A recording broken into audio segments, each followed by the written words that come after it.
Hoy vamos a hablar del monólogo, un relato que puede ser de reflexión o dilema, de acontecimientos pasados, un enunciado dirigido a sí mismo, donde un interlocutor es el público, que también puede ser un diálogo solitario en donde el receptor no responde.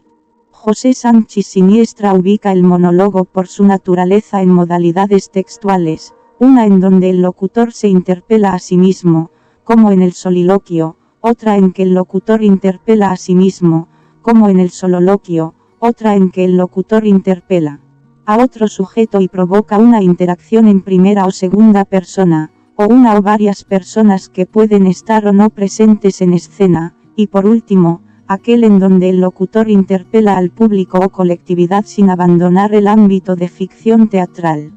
Con esta antología de monólogos pretendemos que el alumno aprecie la importancia del texto dramático y que a partir de un breve acercamiento, el monólogo por sí mismo le genere imágenes e ideas para su escenificación, por lo que la selección de los textos está vinculada con la temática y con el desarrollo lúdico de la estrategia didáctica. Este tema es muy importante. El monólogo como modalidad del discurso se ha convertido en una de las técnicas narrativas más utilizadas por los autores, como consecuencia de esta inmersión en la crisis de la identidad del sujeto contemporáneo. En este artículo vamos a conocer la prioridad del monólogo en la caracterización del personaje de las últimas décadas, su estatuto teórico, sus diferentes modalidades y clasificaciones y su tratamiento textual. Iniciamos con 1. El monólogo, caracterización narratológica, en el que el narrador reproduce con fidelidad las palabras directas del personaje, engloba las formas discursivas de reproducción, más o menos directa, extensa y fidedigna, de las palabras o pensamientos del personaje. Existe toda una gradación de fórmulas discursivas que recoge bien y en su dimensión fundamental la tipología de Mchale, 1978, basada en la gradación de la interrelación. 2. Monólogo autobiográfico, forma que propone Lis Beltrán. En esta modalidad el personaje narra en primera persona y de forma ordenada sus propios pensamientos sin interlocutor expreso, generándose textualmente la ilusión de su existencia ya atravesada por los años y que, en algunas ocasiones, puede presentarse callada y sí. 3. Monólogo autocitado. Es una variante del monólogo en la que el narrador personaje reproduce de forma directa su propio pensamiento mediante el uso formal de la primera persona y, con frecuencia, suele marcar o entrecomillar el propio texto. 4. Monólogo autonarrado, hermanada al estilo indirecto libre en primera persona, en la que convergen las perspectivas del yo narrador y yo personaje y, por consiguiente, el tiempo presente y pasado. 5. Monólogo autónomo para Dorrit con 1978. Se trata de un monólogo interior que no depende de ningún marco ni tutela narrativa, es, pues, la expresión del fluir de la conciencia y la intimidad psíquica del personaje mediante su propio discurso y, el estilo indirecto libre coincide en el tiempo con la gestación de otros procedimientos para lograr el acceso a la conciencia del personaje como el monólogo interior y ha de verse como un intento no solo de economizar medios expresivos en su presentación sino de aminorar la importancia y la presencia del narrador. 6. Monólogo autorreflexa variante. Del monólogo interior se reproduce de forma directa el pensamiento del personaje, con su propio discurso pero mediante el uso formal de la segunda persona, como se advierte en el texto que figura bajo la entrada monólogo de reivindicación del conde Don Julián, 1970, de Juan Goytisolo. Es una moderna técnica narrativa, grado extremo del monólogo interior directo o autónomo, que favorece la transparencia de la conciencia mediante la logicidad que conlleva a gramaticalidad y anomalías discursivas. 7. Monólogo citado como, para designar la técnica directa de reproducción del discurso de la conciencia del personaje por parte del narrador a modo de soliloquio y, de forma opuesta a los otros procedimientos psiconarración y monólogo narrado de representación narrativa en tercera persona de la intimidad psíquica del personaje, ya que se configura como el de mayor grado de independencia de la rección narrativa de todos ellos y suele ir con marcas textuales. 8. Monólogo dramático, variante del diálogo en la que, introduciendo usualmente una línea de puntos o simplemente un blanco para representar la voz del interlocutor sin discurso expreso, se reproduce únicamente la voz de uno de los personajes intervinientes.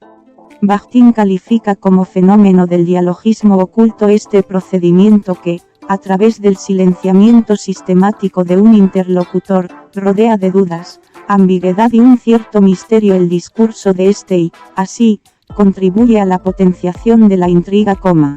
9. Monólogo interior, modalidad del discurso directo de un personaje, no dicho, sin interlocutor y sin tutela narrativa alguna, en el que se reproducen sus pensamientos interiores de forma alógica y con estructura sintáctica elemental para así poder mimetizarlos. Procesos subconscientes que se realizan en el pensamiento, destacando la inexistencia de tutela narrativa del discurso de personaje. Su característica básica es, pues, la inexistencia de ordenación y su ilogicidad.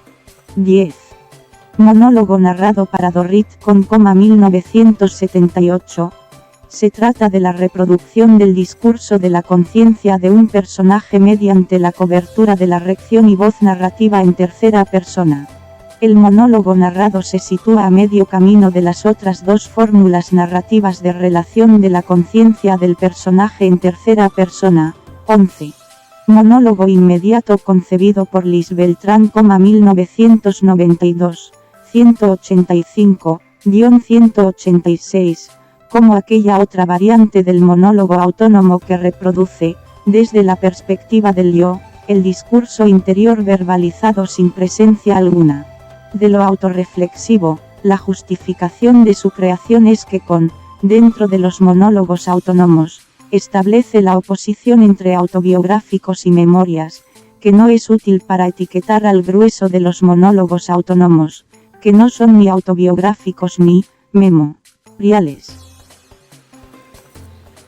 Número 12. Psiconarración, que es la modalidad que conforma Dorrit Cohen de 1978, con la que viene a referirse a la técnica discursiva que, de manera más indirecta, reproduce la conciencia del personaje por parte del narrador, y oponiéndose por consiguiente a los otros dos procedimientos, el monólogo citado y el monólogo narrado, representa en tercera persona, como ya vimos, la vida íntima del personaje.